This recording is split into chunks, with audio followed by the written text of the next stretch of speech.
로마서 1장 18절에서 25절 말씀. 하나님의 진노가 불의로 진리를 막는 사람들의 모든 경건하지 않음과 불의에 대하여 하늘로부터 나타나나니 이는 하나님을 알만한 것이 그들 속에 보임이라. 하나님께서 이를 그들에게 보이셨느니라. 창세로부터 그의 보이지 아니하는 것들 곧 그의 영원하신 능력과 신성이 그가 만드신 만물에 분명히 보여 알려졌나니 그러므로 그들이 핑계하지 못할지니라. 하나님을 알되 하나님을 영화롭게도 아니하며 감사하지도 아니하고 오히려 그 생각이 허망하여지며 미련한 마음이 어두워졌나니 스스로 지혜 있다 하나 어리석은 자가 되어 썩어지지 아니하는 하나님의 영광을 썩어질 사람과 새와 짐승과 기어다니는 동물 모양의 우상으로 바꾸었느니라. 그러므로 하나님께서 그들을 마음의 정욕대로 더러움에 내버려 두사 그들의 몸을 서로 욕되게 하게 하셨으니 이는 그들이 하나님의 진리를 거짓 것으로 바꾸어 피조물을 조물주보다 더 경배하고 섬김이라. 주는 곧 영원히 찬송할 이시로다. 아멘. 안녕하세요. 승리한산 가족 여러분, 그리고 강성성경 연구원 여러분. 오늘은 로마서 1장 18절에서 25절 말씀입니다. 제목은 이방인의 죄는 무엇인가 입니다. 우리가 로마서의 가장 핵심적인 주제를 어제 살펴보았습니다. 그래서 1장 16절 17절 말씀을 살펴보고 이신칭의와 신행일치에 대한 믿음, 이것에 대한 구약적인 인용 그리고 신약적인 해석들을 통해서 우리가 이 안에 있는 하나님의 말씀의 진리의 뜻을 세우고 그것을 선포하시고 이루시는 하나님의 역사를 볼 수 있었습니다. 그리고 나서 이제 바로 무엇으로 들어가냐면 이것을 거부하는 것들, 이것을 외면하는 것들, 이것을 잘못 적용하는 것들, 즉 죄에 대해서 얘기를 하고 있습니다. 왜 그러냐면 죄가 바로 이것을 막기 때문입니다. 이것을 거절하기 때문입니다. 이것을 잘못 인용하고 적용하게 만들기 때문입니다. 그래서 우리는 이 죄에 대한 문제를 가장 먼저 살펴봐야 되는 것입니다.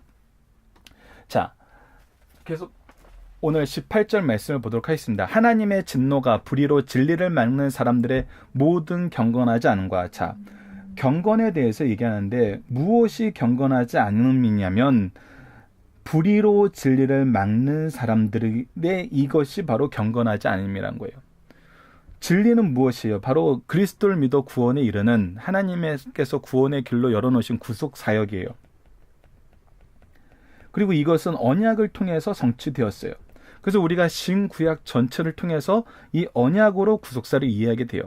근데 이것을 어떻게 해요? 막아요. 무엇을 막아요? 불의로 막아요. 자신들의 의, 하나님의 의가 아닌 자신들의 의를 위해서, 자신들을 위해서 이 진리를 막아요. 그것이 경건하지 않음과 불의에 대하여 하늘로부터 나타나나니. 그래서 이들의 경건하지 않음이 하나님께서 어떻게 하냐면 하나님의 진노를 부르게 된다는 거예요. 이것은 반드시 하나님의 무엇이 있다? 심판이 있다는 거예요. 자, 구원과 심판의 문제예요. 우리가 어제 말씀에서도 분명히 봤다시피 하나님께서 이제 하나님의 기준을 정해 주셨어요. 그래서 이 기준은 양쪽을 다 설명해요. 하나님의 구원을 설명하고 심판을 설명해요. 이제 우리에게 구원을 설명해 주셨어요. 이제 심판을 설명해 주시는 거예요. 이것은 하나님의 기준, 하나님의 의를 우리에게 더욱더 분명하게 드러내시는 거예요. 자, 이는 하나님을 알만한 것이, 자, 이제 여기서부터 굉장히 중요한 사상들이 나옵니다. 이 창조 세계는 하나님께서 하나님의 뜻대로, 하나님의 계획대로 만드시고 하나님의 형상으로 인간을 놓으시고 하나님의 뜻대로 통치를 이루세요. 그래서 이 세계의 질서는 누가 세우신 것이냐면 하나님이 세우신 것이고 그 안에는 하나님의 지혜가 있고 하나님의 통치가 있고 하나님의 간섭함이 있고 하나님께서 그 안에서 운영하시면서 함께 하심이 있어요. 그래서 이 창조 세계에서는 무엇이냐면 하나님을 알만한 것이 그들 속에 분명히 나타나요. 우리의 삶 속에 나타나요. 우리가 창세기 말씀을 얼마 전에 끝내고 이제 내년에는 출애굽기 말씀을 들어갈 겁니다. 출애굽기 말씀을 보시면요, 여러분들, 이 애굽이라는 동네가 바로라는 사람이 하나님을 거역하는 자의 대표로 나오는데 그가 계속 거역한다는 것은 무엇을 뜻하냐면 의도적으로 반대에 쓰는 거거든요. 의도적이란 건 뭐예요? 무엇이 기준이고 무엇이 어떤 것인지 알고 있다는 거예요. 그리고 하나님의 통치, 하나님의 창조, 하나님의 역사하심이 무엇인지 알면서도 거역해요. 반대하는 거예요. 우리가 이 세상을 살 때 항상 이것이 나타난 거예요. 하나님의 뜻이 나타나고 하나님의 계획이 나타나고 하나님의 일하심이 나타나고 하나님의 말씀이 나타나는데 무엇하는 것이 보여요?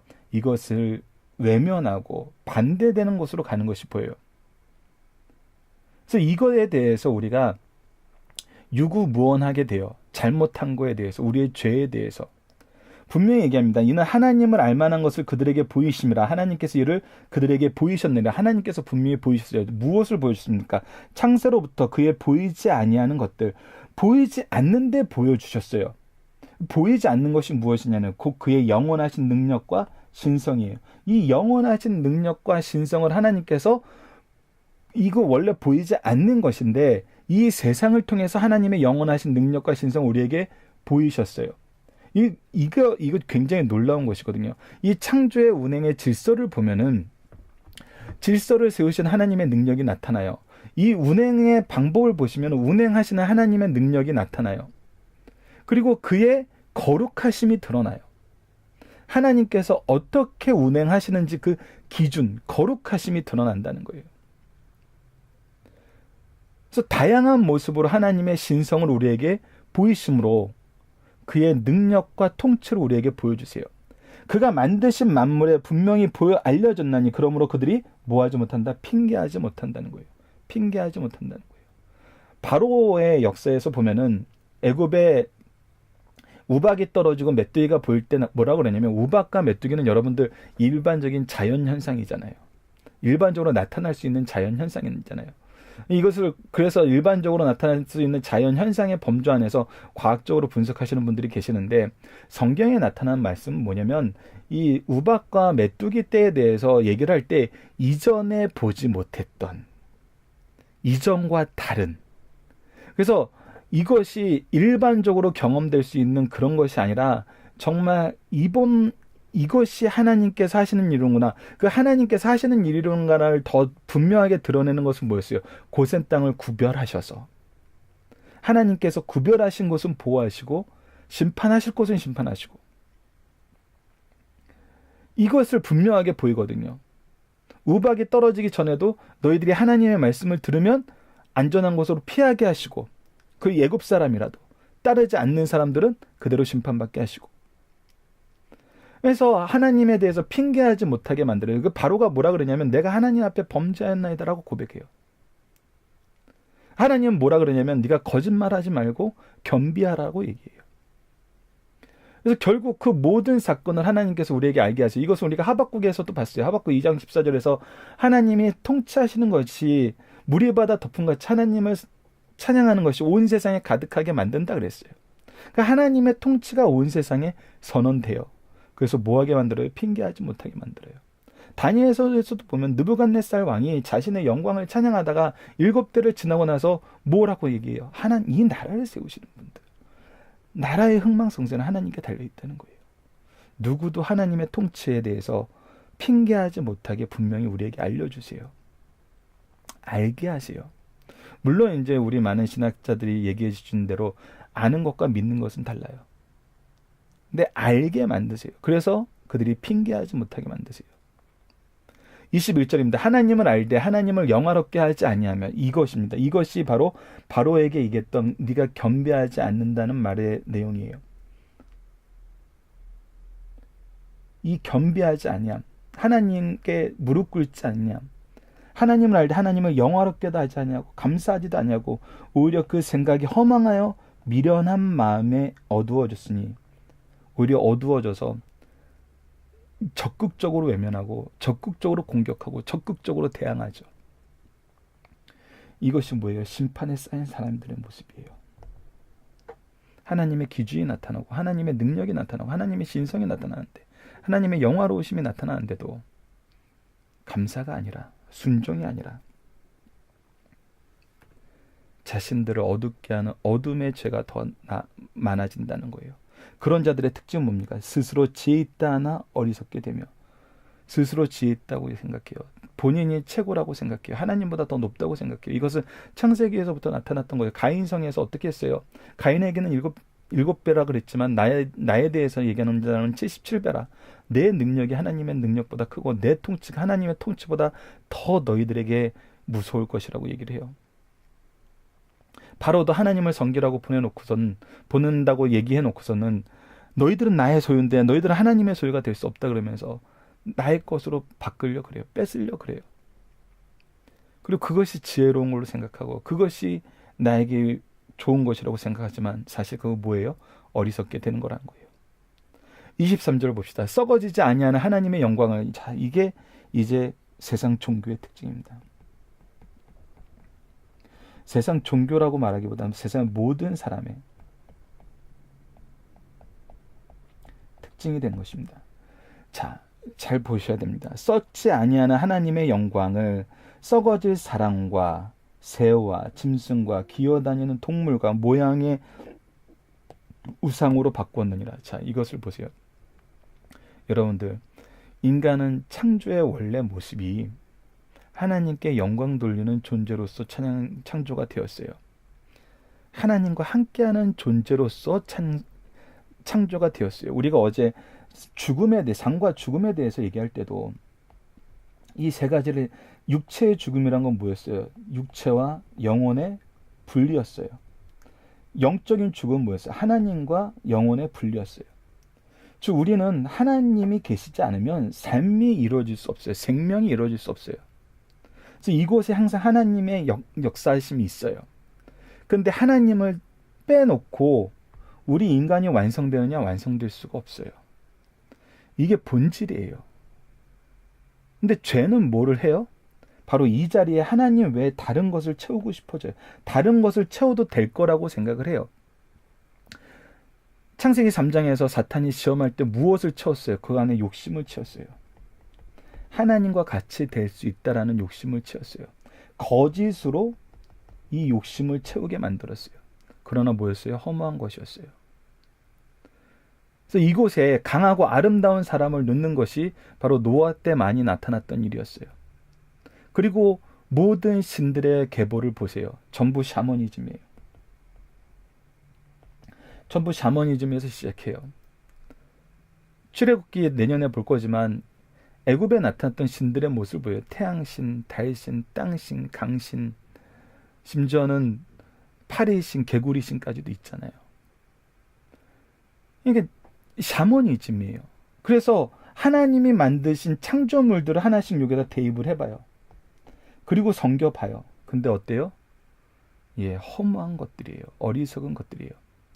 이제 과학이란 것이 발달했어요. 그래서 사람이 만든 놀라운 정말 업적들을 이제 채워나 봐요. 돈을 채워나 보기도 하고, 지위를 채워나 보기도 하고, 권력을 채워나 보기도 하고, 어떨 때는 국가를 채워나 보기도 해요. 이 국가를 채우는 역사적 연구는 독일의 1, 2차 세계대전 때 신학과 굉장히 연관이 많이 돼 있다고 합니다. 그래서 이 부분에 대해서 제가 몇 가지 강의를 들어봤는데 예, 놀랍습니다. 사람이 하나님 자리에 다른 것을 놓기 시작했을 때 나타나는 그 허무함은 예, 2차 세계대전 이후에 그런 인간에 대한 환멸로 이어지는 그런 허무함만 나아요. 자, 결국은 하나님을 뺀 모든 것은 우상이에요. 지금 현재는 뭐예요? 미국에서는 제가 가끔 얘기하는 The American Gods라는 데에서 현대의 신을 뭐라고 하냐면 미디어라고 봐요.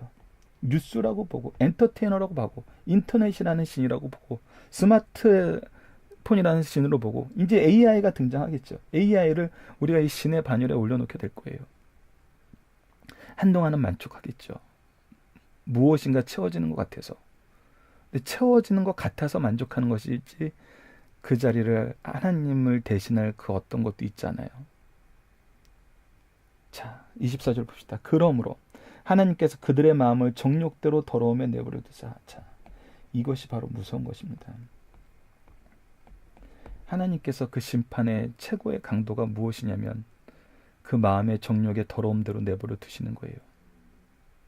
그들의 몸이 서로 욕되게 하셨느니. 그래서 뭘 만들어요? 죄를 더욱 만들어요.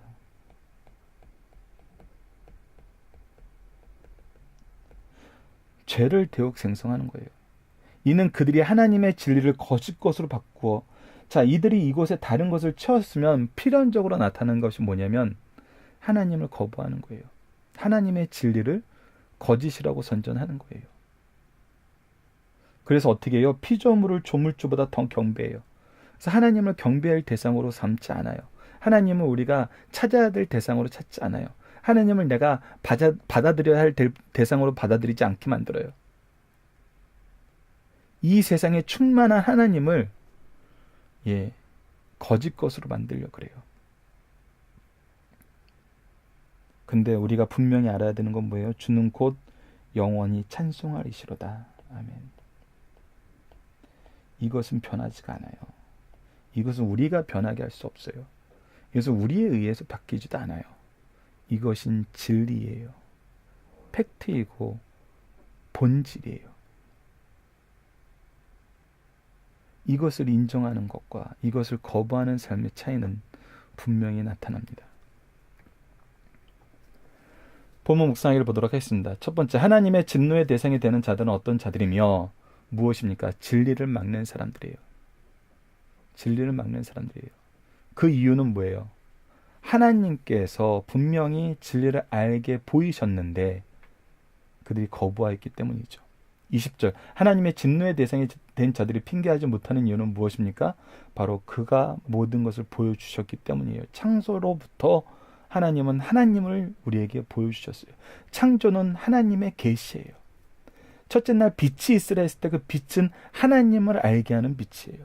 하나님을 보이시는 거예요. 하나님의 통치를 보이시고 하나님의 역사를 보이시고 하나님의 창조와 구원의 사역을 보이세요. 더더욱이 우리는 무엇도 있어요? 성경 말씀도 있어요. 성령의 역사도 있어요. 삼위일체 하나님의 구속사가 있어요. 더더욱 핑계하지 못하죠. 21절 22절입니다. 이들은 죄악의 모습의 특징은 무엇입니까? 하나님의 영광을 알면서도 감사하지도 아니하고 허망한 것을 자신을 채우며 더욱더 어리석어지고, 그들은 자신의 지혜가 성장하는 듯 보이지만 그 모든 것은 결국 어리석음으로 가요. 그 어리석음으로 간다는 건 뭐예요? 그 지혜가 우리를 더더욱 죄인의 자리로, 죄의 제목들을 만드는 곳으로 가게 만든다는 거예요. 이들에 대한 하나님의 심판의 내용은 무엇입니까? 이들에 대한 하나님의 심판의 내용은 무엇이에요? 그냥 이대로 내버려 두는 거예요. 방치하는 것입니다. 이것이 23절보다 24절 이후 말씀까지 다 이제 포함을 하는 말씀입니다. 자, 중심 사상을 보도록 하겠습니다. 로마서의 주제는 믿음으로 옳게 된다는 이 신칭입니다. 16, 17절에서 이 주제를 확실하게 증언해 주셨어요. 이제 본론으로 들어가게 됩니다. 본론은 교리편과 윤리편으로 구분되어 있어요. 그래서 11장 36절까지는 이제 교리편으로서 굉장히 놀라운 말씀이 11장 36절에 선언이 됩니다. 그리고 윤리편으로 이제 나아가게 되는데, 교리편은 죄악론에서 시작해요. 그래서 죄가 무엇인지 알게 하세요. 그 기준을 제시하셨으니까 구원의 뜻과 그 구원에 이르지 못하는 죄악의 모습을 분명히 우리에게 보여줌으로써 우리가 하나님을 바로 알게 하세요. 하나님의 기준이 무엇인지 알게 하세요. 죄악론은 이방인의 죄, 유대인의 죄, 온 인류의 죄로 나눠 볼 수 있습니다. 이것을 학자들에 따라서는 조금 더 다르게 나누는 경우도 있어요. 그러나 그 해결 방법에선 동일해요. 해결 방법에선 동일해요. 우리가 그것을 알아야 돼요. 해결 방법은 무엇이냐면 바로 예수 그리스도와의 연합입니다. 오직 예수 그리스도밖에 없어요. 이방인의 죄는 종교적인 죄와 윤리적인 죄로 구별되고, 오늘 우리가 종교적인 죄에 대해서 먼저 살펴보고 윤리적인 죄를 다음 시간에 보게 됩니다. 첫 번째, 인간은 하나님의 피조물입니다. 그러므로 하나님을 반드시 섬겨야 해요. 이런 인간들에게 복음은 생명의 근원이 되고 하나님의 능력이 되며 구원의 의를 가져다 줍니다. 이것이 우리가 어제 봤던 거예요. 그러나 이 복음에 무관심한 자에게 얼마나 무서운 진노가 있는지를 밝히고 있어요. 여기서 특별히 하나님의 진노, 심판이 되는 범죄는 불의로 진리를 막는 자, 대적하는 자와 경건치 않고 불의를 행하는 자, 우상 숭배자임을 분명히 선포해주고 있습니다. 두 번째, 여호와를 아는 것은 지식의 근본입니다. 모든 사람은 하나님께서 주신 내적 양심과 외적 자연을 통해 하나님을 알 수 있게 만드셨어요. 이게 창조의 안에 이미 하나님께서 보여놓으신 거예요. 장치해 놓으신 거예요. 그러므로 심판 때, 진노의 날에 하나님을 알지 못해요, 믿지 못했으며 섬기지 못했다고 핑계할 수 없어요. 그때는 그것이었구나 확인하게 돼요. 하나님에 대해서 성경 밖의 지식으로 하나님을 믿고 섬기기를 거부하는 것은 스스로 지혜롭다 하나 사실 우둔한 어리석은 것이에요. 하나님 외에 다른 것을 섬기는 것이나 성경 밖에 다른 방법으로 섬기는 것 가장 어리석은 짓이고 나아가 범죄하는 사실임을 가르쳐 주시는 말씀입니다. 마지막 세 번째입니다. 지상에서 제일 큰 심판은 죄인이 직접 벌하지 않으시고 정욕대로 살도록 버려두시다가 내세의 지옥에 던지는 것입니다. 그냥 내버려 두시는 거예요. 하나님께서 버리신 인간은 그때부터 자신의 것, 건강, 지식, 재물, 재능, 시간으로 하나님의 영광을 위해 살지 못하고 자신을 욕되게 하는 데 사용하게 됩니다. 이것이 무서운 거예요. 오히려 죄를 만드는 데 사용하게 돼요. 하나님의 은총이 그들에게 죄를 만드는 데 악용되는 거예요. 잘못 사용되는 겁니다. 그러나 그들로 인해 하나님의 권위가 떨어지는가? 결코 그럴 수는 없습니다. 하나님의 변치 않는 속성으로 인하여 영원히 영광 가운데 거하시게 된다는 사실을 힘있게 가르쳐 주시고 계십니다. 살펴볼 정답 여러분들 카페를 통해서 확인해 주시고요. 자, 적용합니다. 이 세상에 살면서 지혜롭다고 여기지만 복음을 통해 비춰볼 때 어리석은 것들은 어떠한 것인지 있나요? 자, 가장 핵심적인 것은 하나님을 대치하는 것입니다. 하나님이 하시는 것이 아니라 이것이 하는 거야 라고 대치하는 것들. 그런 것들을 조심하셔야 돼요. 물론 반복적인 면에서 잘못 인용하는 것도 있어요. 가장 많이 인용하는 것이 이제 질병에 대한 부분인데 성경에서도 치료에 대한 내용이 나오거든요. 치료하심이 나와요. 치료를 하도록 이끌어 주세요. 근데 성경에 나오는 이적을 맹신함으로 인해서 치료는 필요 없다는 이상한 주장을 하시는 분이 계세요. 그런 거는 성경에서 가르치는 것이 아닙니다. 그건 성경을 잘못 해석하고 잘못 적용하는 거예요. 그러니까 이런 식으로 내가 잘못 적용한 것을 주의하시면서 하나님이 역사하시는 것. 그렇지만 치료 자체는 또 하나님의 은총의 내용이에요. 때로는 치료하지 않는 것도 하나님의 은총의 내용을 우리는 알고 있잖아요. 바울과 같은 경우 자기의 육체의 가시를 위해서 기도했지만 하나님께서 내 은혜가 내게 족하도다 했던 것처럼 하나님의 은총을 위해서 남겨두시는 것도 있어요. 그래서 우리가 하나님의 은총, 하나님의 능력, 하나님을 향한 경건함을 우리가 다른 것으로 바꾸는 것이 무엇인지 잘 보셔야 돼요. 이거는 어리석은 거예요. 이것을 내가 다른 걸로 대체할 수 있다고 생각하는 것은 어려운 것이에요. 우리의 미래의 구원이 예수 그리스도 외에 다른 데 있다고 생각하는 건 어리석은 것이에요. 우리가 예배를 버리면서 다른 것을 선택하는 것이 우리의 삶을 좀 더 풍요롭게 하고 좀 더 안전하게 만들 것이라는 건 어리석은 것이에요. 하나님의 소유권을 인정하지 않고 내 소유권이나 내 권리를 주장하는 것은 어리석은 짓이에요. 우리에게 주신 시간과 재능과 물질을 하나님의 뜻대로 사용하지 않고 내 뜻대로 사용하기 위해서 내가 번 것이라고 생각하는 것은 어리석은 것이에요. 마땅히 경배할 때 하나님을 경배하지 않고 내가 경배받기 원하는 것은 어리석은 짓이에요. 그러나 세상은 어떻게 해요? 어리석지 않다 그러죠.